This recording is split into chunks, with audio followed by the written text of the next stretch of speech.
I'm going to share how I got hired by one of the biggest names in indie games.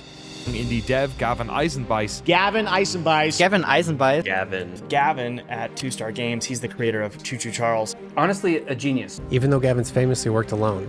This was, after all, a game made by a single developer. The fact you're doing it all yourself blows me away. You gonna build a team, or are you gonna keep? Nope. Stand solo for this next project. Stand solo. Still not opposed to working with a team someday. So I just announced my goofy multiplayer prison escape game, CUFFBUST. I'll show you the custom portfolio that I put together just for Gavin. And then I'll walk you through what it's like to make a cosmetic set in CUFFBUST.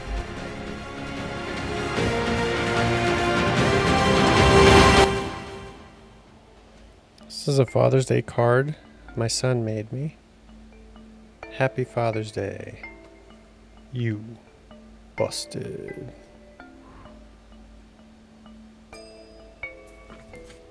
Hey, I'm Stephan, and I've been working in games for over 20 years now.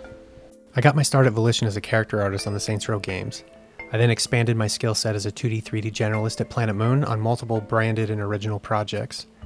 I learned how to make vector art for Facebook games at ZipZap Play, and when I joined PopCap, I got my first opportunity to art direct whole features and projects for Plants vs. Zombies and Peggle. At Network Studios, I designed the UI for Legendary Game of Heroes and Triumph Go Infinite. Then I joined Roboto Games as senior art director on Stormforge and really began to experiment with indie dev on the side.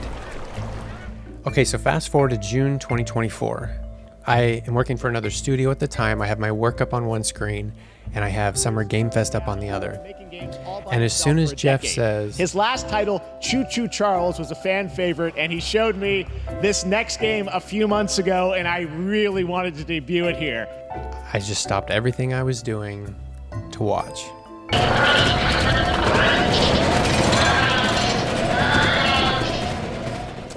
I remember watching through 4 to 5 times in a row just to analyze different aspects of the trailer. The first time, of course, just taking it all in as the presentation was, the game design, the idea. Then I'd watch through just the art, looking at the art style, the character designs, kind of pausing and studying different screens. Then I'd dedicate a listen to the sound effects and the music. And then I watch again just to pay attention to how it was cut and edited.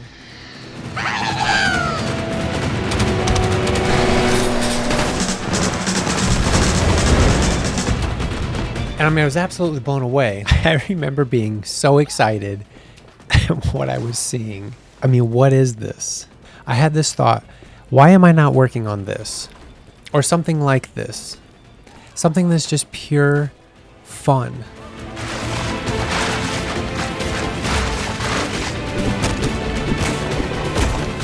When my 10-year-old son, Owen, got home from school, I said, dude, check this out.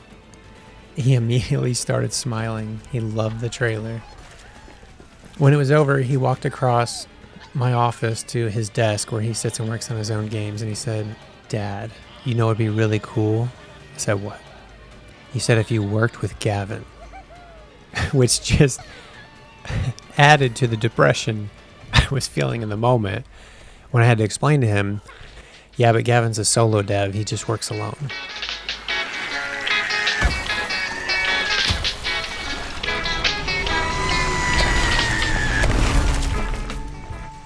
Come on, Indy.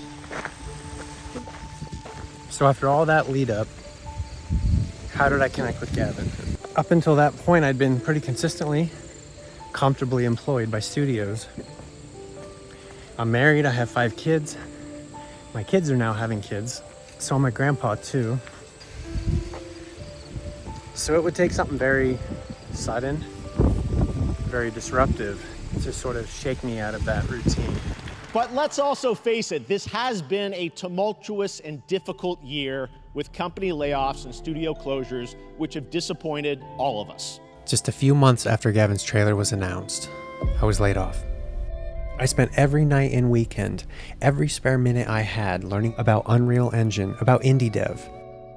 I watched every devlog and interview that I could find to try and learn how to make my own games, or at the very least, a new portfolio piece.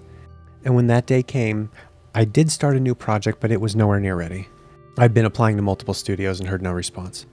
I was one day away from handing in an application at my local hardware store when I saw this. Now, if there's ever a sign from the universe, this is it. It is go time from here. I knew because I'd hired artists before, it could take anywhere from 2 to 3 months to go from interview to start date. But I also knew in the first 2 weeks, if you see someone great, you start to choose favorites. So that tells me I had 1 week to put something together to appeal to Gavin early.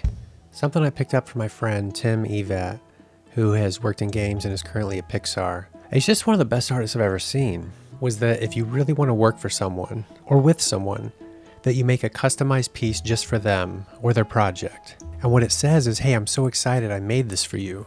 And if you hired me, here's an example of what I would do. This is my application. So the first thing I did was stole his title to brand my page. And then I got to work on some prop sketches. And these are more actual gameplay mechanics than just cosmetics. But I thought they still showed I have a sense of humor and some creativity. The Gurjantan jumpers with some rusty mattress springs. Maybe players could jump up to high places. And the combat toilet seat of shame.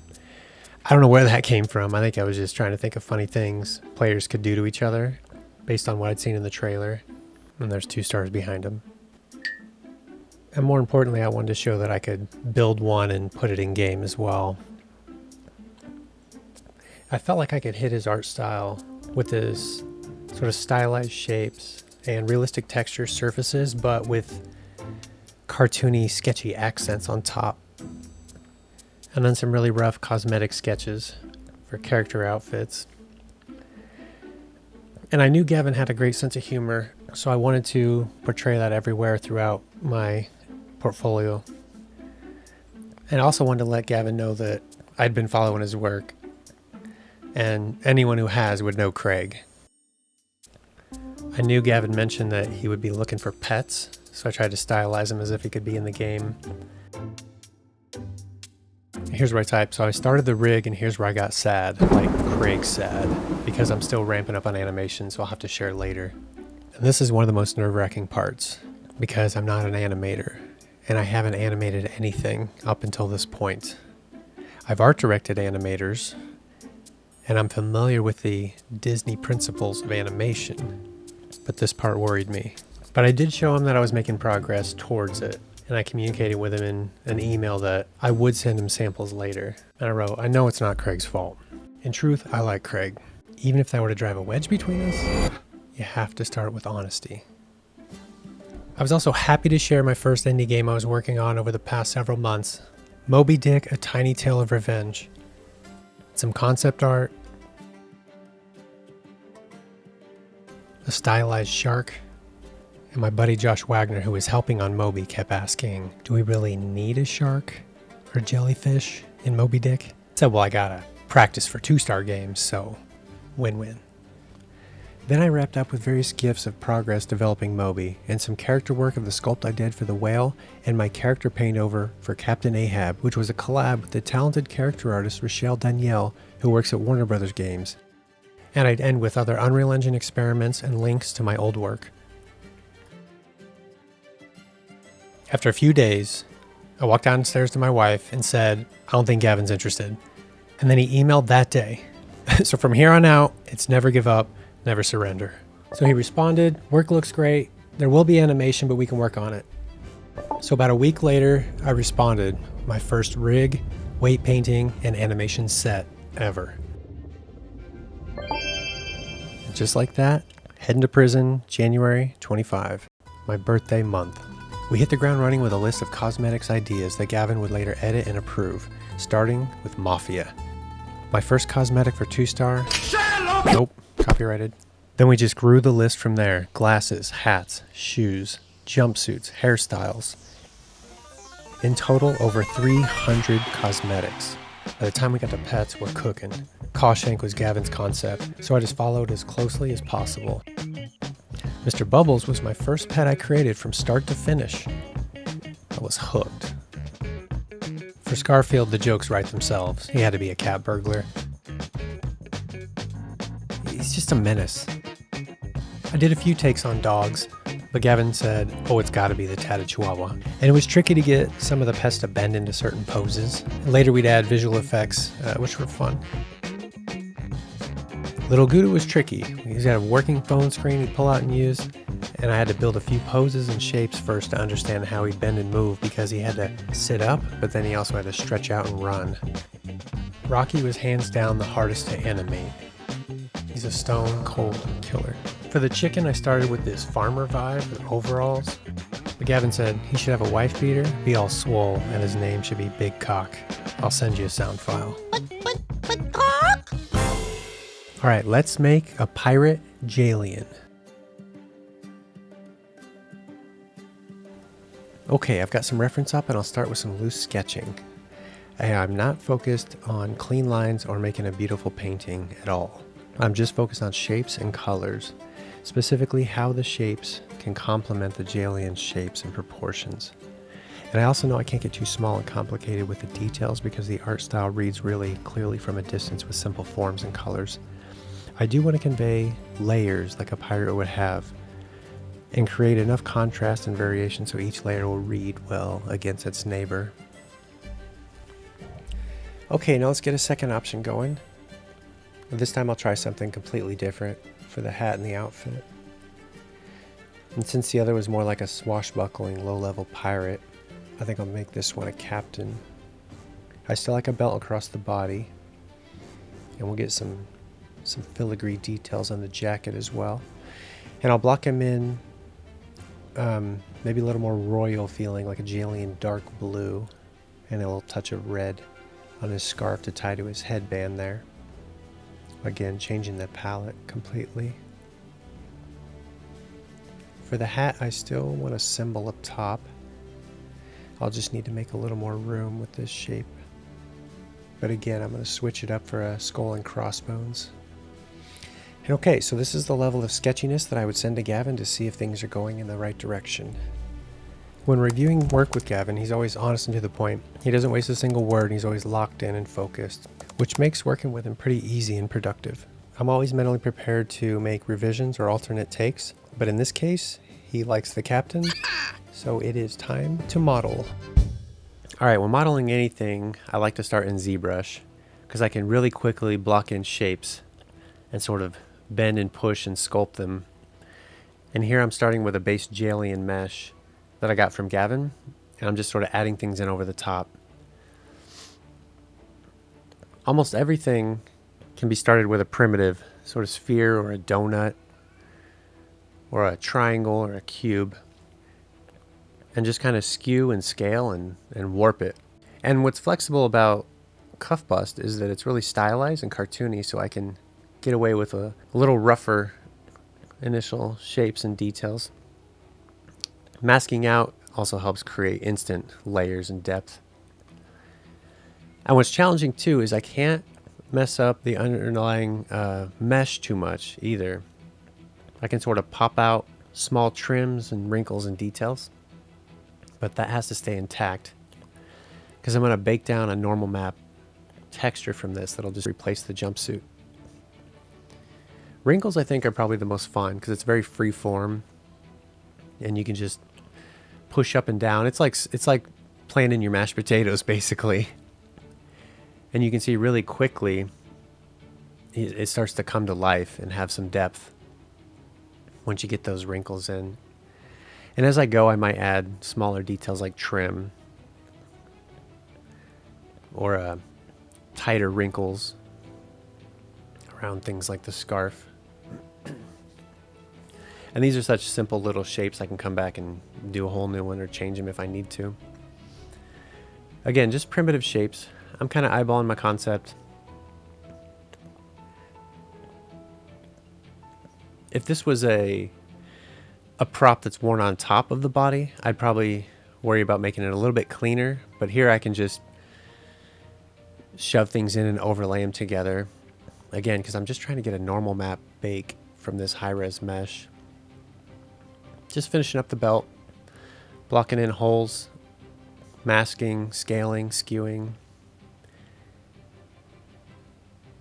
I'm probably the slowest with modeling of all the steps in the pipeline, but but it can come together pretty quick. Especially for jumpsuits, they're pretty fun because I don't have a lot of other steps involved in UV mapping and whatnot. I just need to make sure that all the seams and details and things are lining up nicely. All right, let's make some boots. I have always wanted to make a pirate boot ever since I worked on my Moby Dick game. And I just start with a simple donut that I'm sort of squashing and stretching for that sort of overlapped flap on top. And then I'll use a sphere usually for all shoes to get the foot blocked in. Because I need to make sure that it sculpts around the Jalian foot, but also that it still reads as a shoe because their feet are just these little nubby pegs. You don't really get a study down on the toes or anything necessarily. So you can get away with quite a lot. All right, on to maybe everyone's favorite thing, the hat. The pirate hat is iconic. I'm gonna kind of block in the sort of headband sash as well as the general shape of the hat and get these kind of squashed and skewed and just really rough. Another thing that's awesome in ZBrush is the Boolean tool, which allows you to create shapes and then extract those from others, which is incredibly handy for something like a hat. And after I get the general shape I like, I'll go ahead and remesh it all as one piece, and that allows me to skew and stretch the whole shape as one. And I got to be careful to work around the ears. Those ears are iconic. I need to make sure everything sets perfectly on top of the head and doesn't seem too awkward, but it actually complements the shapes. And the little sash is something Gavin really liked, so we're gonna put some bones in that to animate it. So just giving that a little bit of bend and form so it's not just a static stick. Harr, pretty good, I guess. Well, let's see what Gavin thinks, actually. Harr, he loves it. Are we gonna do the pirate voice for the rest of the video? Me wife will be cringing at this part. Ooh, almost forgot about the best part, the hook. This is the one I was looking forward to the most when we first started talking about a pirate. Even though it's a simple shape, I'm going to give it a lot of character, like he's been clanging and prying his jail cell with his hook for years. I'll give it a little bit of trim just to cap off the end here. And I shrunk down the Jalian head to do a little skull and crossbones detail on the side. And then I'll accent it with a sort of pearly gold balls here along the trim. I'm just kind of freeforming this pattern. I was kind of looking at some Mayan relief sculptures and pirate reference for these kind of diamonds. I'll try and keep it simple. The hook's going to be fairly small on one hand, so it can't be too overly complex. Just some last touches. Harry, looks great. Good. Looks good. I do all my texture work in Substance Painter for the cosmetics, where I can take the high-res detail and bake it into a low-res mesh. And then it looks like this, and it's ready to sort of paint on top. And I always have to start with masking, lots of masking. This can be really tedious, and it's where I'll usually catch up on podcasts and gaming industry news while I work. What's really cool about Substance Painter is it has a lot of built-in material types like leather and cloth, fabrics. Makes it really easy to get a nice block in quick. I debated what type of filigree detail to put on this jacket, but ultimately just decided to take a page out of Gavin's book and make it kind of squiggly and cartoony. For the CUFFBUST accent highlights, it can get tricky to kind of find a spot for them to make sure that you can see them and read them and not get in the way of the other details and pieces of the mesh.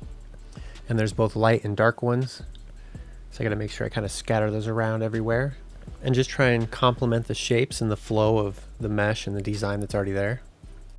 Substance Painter also has a really nice seam tool for sewn lines and also punching up edges. And then I would just repeat this process for the boots as well as for the hook and finally the hat. What? You're still here? Man, I already got a haircut in this time. But seriously, thank you for watching, Mom. I love you. If you want to follow more of my work, this YouTube channel will be my home. You can follow me on X at PresentArtist1. and wishlist my very first indie game, Moby Dick: A Tiny Tale of Revenge on Steam, which I'll link in the description. Alright, back to finally implementing our set.